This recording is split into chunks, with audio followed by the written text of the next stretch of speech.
ahead and start our post-race press conference here for today's Geico 500.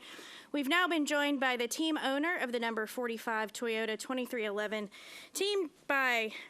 driven by Tyler Reddick. We've been joined by Denny Hamlin. Denny, we appreciate you coming by and spending some time with us. Obviously, the race did not pan out how you personally would have preferred, but had the opportunity to go to victory lane and congratulate Tyler. Talk to us a little bit about his last lap pass there to pull off the win. Yeah, it was certainly a really crappy day for about 20 minutes, and then it all turned around pretty quickly. I watched it from turn 2 in the infield. I was trying to be the first one out of here, but gladly I'll probably be the last one today. So it's awesome for them. It takes a ton of focus to kind of do what he did in that instance where there's kind of cars wrecking around you. It looked kind of very similar to how the Daytona 500 win was when Newman and Blaney had that wreck, and I was able to squeeze around. Like Tyler did that same thing, and it just takes a tremendous amount of focus and a little bit of luck for sure. And happy for this team to get a win, a very deserving win, and certainly. The strategy played out right. I mean, it was our misfortune, but it was their fortune that got them up front, and they worked the lines perfectly, kept themselves in position, and Tyler did a great job. And a spotter those last few laps working together with Martin Truex. All right, we'll go ahead for questions. If you have a question for Denny, go ahead and raise your hand. We'll get a mic to you. Who would like to kick us off? Okay, we'll start up front with Zach.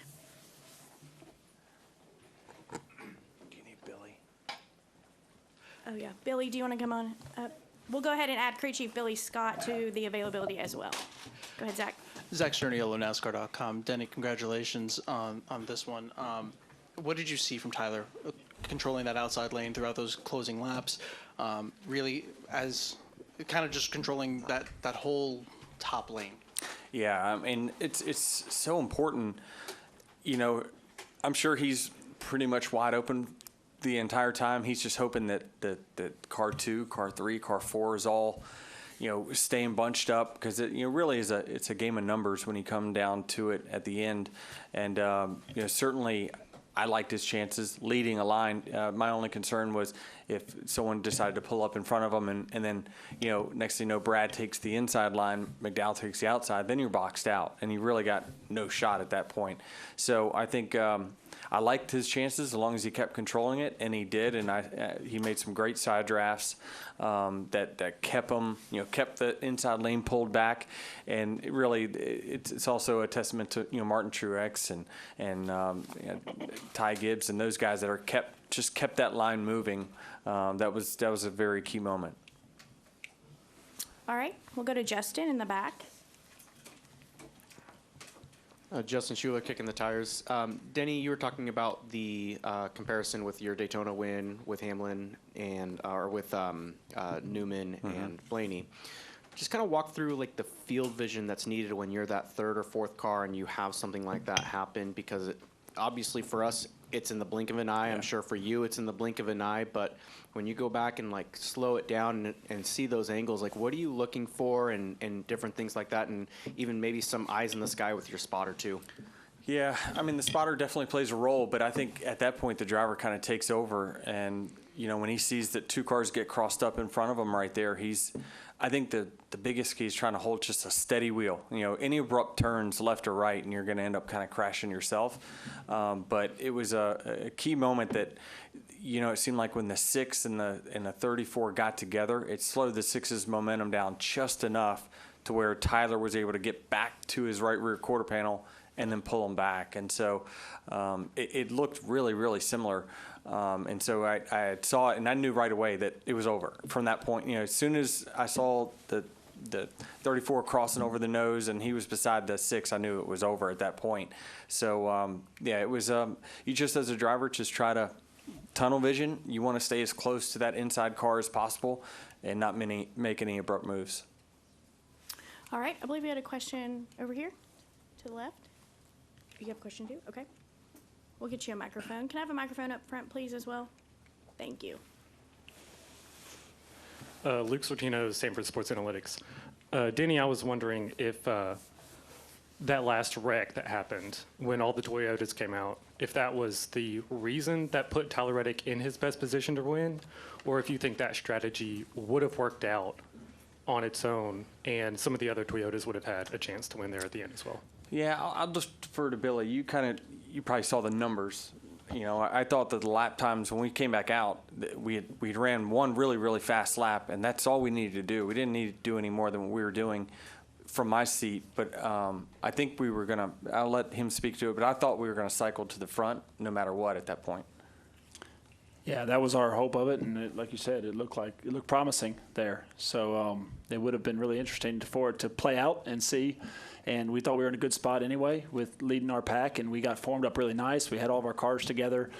Things were really shaping up to have that play out the way we intended. Great execution on all the Toyota drivers. So, we were thinking it was going to be the same result, that we were going to cycle to the lead, but, the unfortunate wreck that took so many of them out just kind of sealed it. Go up here.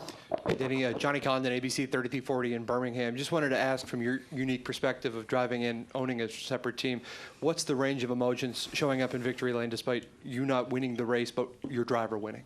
Yeah, I mean, certainly it's different for sure because it's, I'm only an hour from, being crashed out of the race. So it's very different for sure. But you switch over. I mean, certainly I was, down in the dumps, and then, I watched Tyler on the cool down lap. I couldn't see the TV live. I just saw the cool down lap, and I saw him coming around the corner first, and I'm like, we won. We had to have won. And so you just never know. But then my excitement came in. So I know how much work these guys put in each and every day at 2311, and you're just happy for them because you know how much work gets put into it, and certainly with myself having to have my hand in every little department of the race team, it's certainly gratifying. We'll go over here in the orange hat. But it was a real bad day for a little while. Steve Conley, the podium finish. Billy, I want to ask you, kind of comparing today back to Daytona to start the season, how different do you feel the car was, the drivability of the car, and how much work maybe you have for the next two Superspeedway races? I think that stuff was all pretty similar. We've all kind of sorted out our packages now. We don't have any practice time. In Daytona, practice is the only thing we get. So these races are it, and we just slowly build from race to race. And, going back to Daytona, I think that dual race that Tyler won down there did a lot for his experience.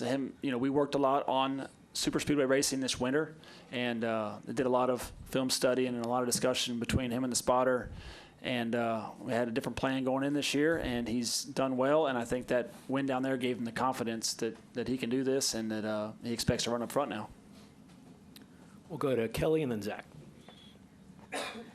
Kelly, CrownRacer.com. Denny, Bubba gets a lot of credit and praise for how good he is at super speedways. Is Tyler an underrated super speedway driver? I never really studied his results that much on super speedways. I more saw his talent on different tracks. His car, his ability to handle a race car, his car control, and you don't see that much on super speedways. So I don't know exactly how his results have trended over the course of time. But certainly he's very capable. I mean, he showed today he's very capable. Today was a different kind of race for sure. There wasn't really much racing going on until that wreck happened with the Toyotas. And then from that point on, everyone's good on fuel, and then it's all out from there. So it was very, very different for sure. But, Tyler, when you have a gifted driver like Tyler, he's going to be able to be good everywhere. I mean, he shows it on road courses, intermediates. I think he gets a lot of credit for his road courses and intermediate driving style, but what I appreciate about him is he's a student of the game, and I see how much him and his spotter are working together, like Billy was talking about in the offseason, trying to get better at all types of tracks, and that's what you like to see as an owner, is a driver willing to put in the work to get better and find those areas that he can improve. Billy, can you just assess where this team is to have a win through the first 10 races? You guys were already top 10 in points, so just kind of break down what you guys feel like has been going well, and maybe some of the things that you want to now do with a win under your belt going forward? It certainly opens up the opportunity to maybe take some chances at times coming up, but truthfully, we've been mad at least 2 other times we left the racetrack and not having gotten the win. So coming into this race, we said the biggest thing we needed to work on, or at least work on our results at, were the speedway races. Having gotten crashed out essentially in the Daytona 500 and at Atlanta, those were 2 of our 3 races that we had a really poor finish. And since then, we felt really strong about the normal oval track downforce racing, and speedway racing was something we had circled all along to improve on and to at least try to get a good finish at. And today obviously does a lot for that. Not just to win to get qualified in the playoffs, but also having confidence coming back here in the playoffs, and a good baseline there. Zach. Zach Sterniel at NASCAR.com. Billy, I want to start with you on Michael Jordan being here, celebrating that moment on pit road with him as he's holding Bo and Alexis there as well. Just how significant is that moment for you to be able to celebrate that with him? That's just pretty cool. I mean, honored that we got the first win with him being here today, and glad he was able to be here for one, and doesn't think it's a curse to come or something, because there's certainly been some ones go the other way. And just to see his excitement, it's interesting. He is a study of the sport. I was talking to him before the race, and he watches every truck race, every Xfinity race, every Cup race, just trying to learn and understand what we're going through and figure out how he can help from the owner's side. And it's impressive, and just to see the excitement on his face, that's what I enjoyed. And Denny, we talk a lot about Michael's presence when he does come to the racetrack, but on a day like this where he is able to celebrate in victory lane and also have his name and brand on that car at the same time, how does that add to the significance of this? It definitely adds to it. Every little thing, adds to, how special it is for sure. And I was very envious when I saw the scheme designed for this weekend of that 45, and I saw it in the shop. Very envious of that 45 car for sure.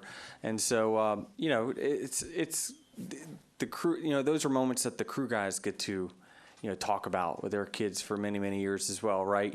We got to celebrate with Michael here, winning in his car. It's just, these are certainly important memories that these men and women are going to experience for a very long time. And, Bo has no idea the significance of his moment.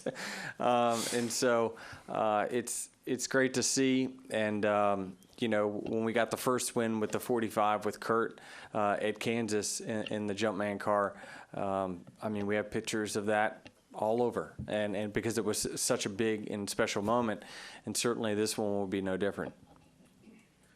Go Reed and then back up here to Kelly. Reed Spencer with the NASCAR Wire. This is the first time at Talladega in the stage racing era that we've gone through 2 stages here without a caution for an incident.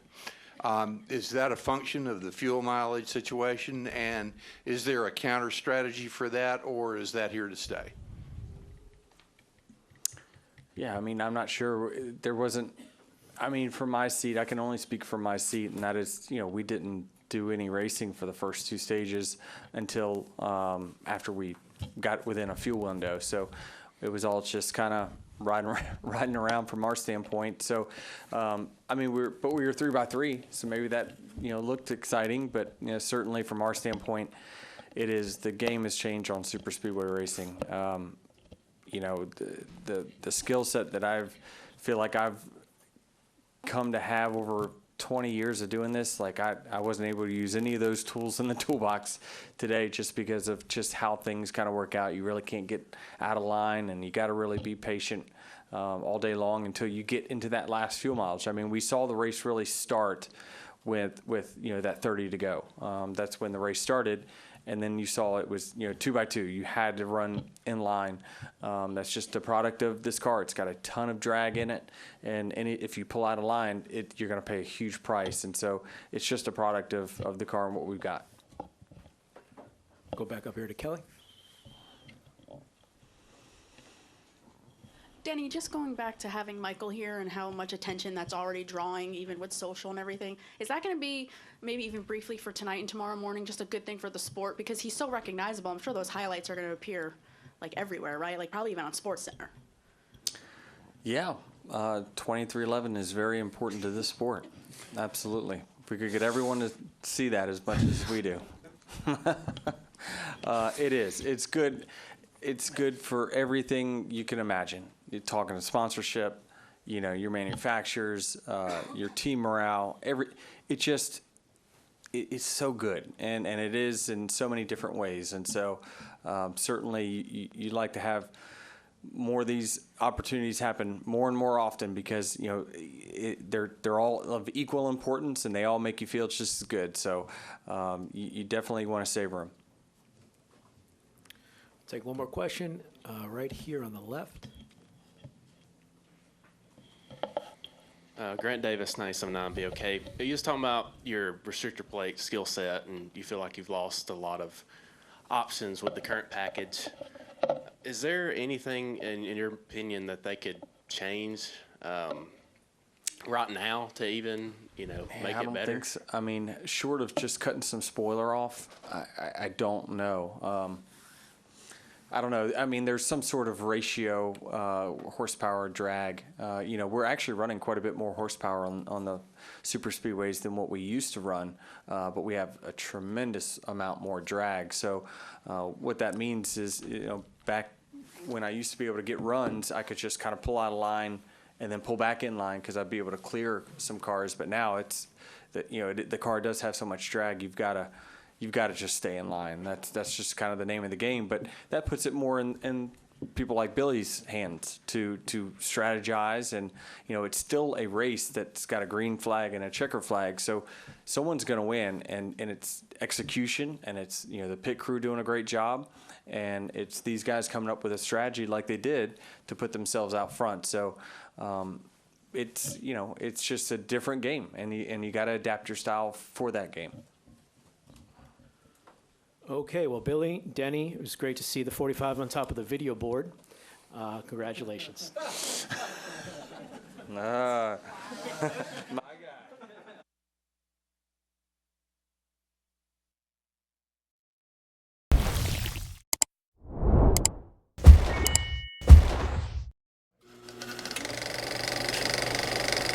All right, there's the checkered flag. Great job, driver.